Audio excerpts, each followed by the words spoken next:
Halo guys, welcome back to Bimbel Publication. Kali ini kita akan membahas soal pertama mengenai dimensi. Kita lihat bagaimana dimensi kita gunakan untuk analisis suatu rumus ya.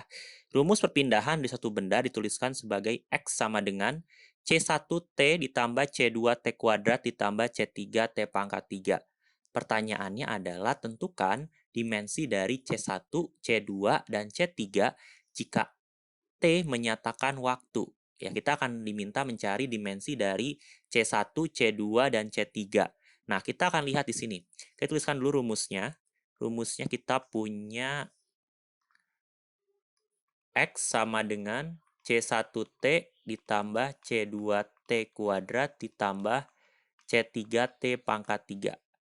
Nah, X menyatakan perpindahan. Perpindahan, benda itu berpindah berapa meter. Oh, berarti meter. Meter berhubungan sama panjang. Ya, kalau panjang, itu dimensinya adalah, tadi X berhubungan sama panjang, berarti dimensinya adalah L atau length. Berarti kita tuliskan X itu dimensinya adalah L. Nah, C1 kita nggak tahu dimensinya, kita tuliskan aja dimensi C1. T itu adalah waktu, berarti karena T itu berhubungan sama waktu, berarti dimensinya adalah time, T besar. Tuliskan T, ditambah C2 kita nggak tahu, berarti kita cari C2-nya berapa, dimensinya apa. T kuadrat berarti T besar kuadrat, ditambah C3 kita nggak tahu dimensinya, dan T pangkat 3 berarti T pangkat 3. Nah, bagaimana kita mengerjakan soal ini? Kita harus lihat bahwa dimensi, ini penting konsepnya, dimensi dari ruas kiri harus sama dengan dimensi dari ruas kanan. Dimensi dari ruas kiri itu sudah jelas. Dimensi di ruas kiri adalah L. Berarti dimensi dari ruas kanan juga harus L. Ya, ingat, dimensi itu harus sama dari setiap sisi kiri, sisi kanan. Kenapa sama? Ya, namanya juga sama dengan ya. Nah, berarti di ruas kanan ini semua harus jadi L.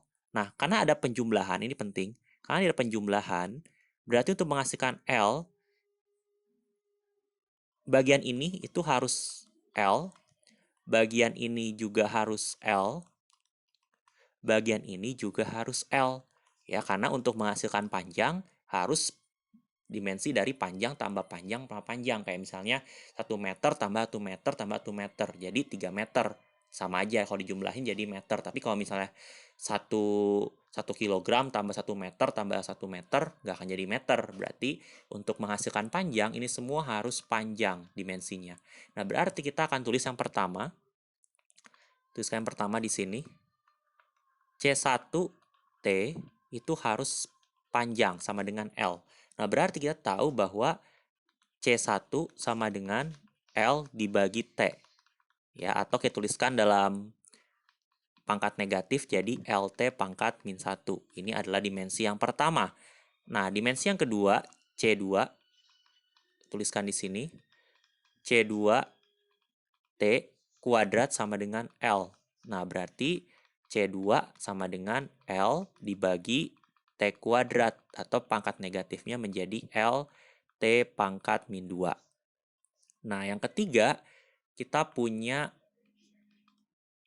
C3T pangkat 3 sama dengan L juga. Ya, ingat, gampangnya itu kayak misalnya mau dapat meter ya harus meter tambah meter tambah meter gitu ya. Nggak bisa kilogram tambah meter tambah kilogram. Misalnya kilogram, meter, meter, tambahin nggak bisa. Nggak nyambung ya. Berarti C3 sama dengan L dibagi T pangkat 3. Nah, berarti C3 sama dengan L T pangkat min 3. Nah, jadi ini adalah dimensi dari C1, C2, dan C3. Ya, jadi demikian pembahasannya. Semoga bermanfaat. Jangan lupa like, comment, and subscribe. Thank you.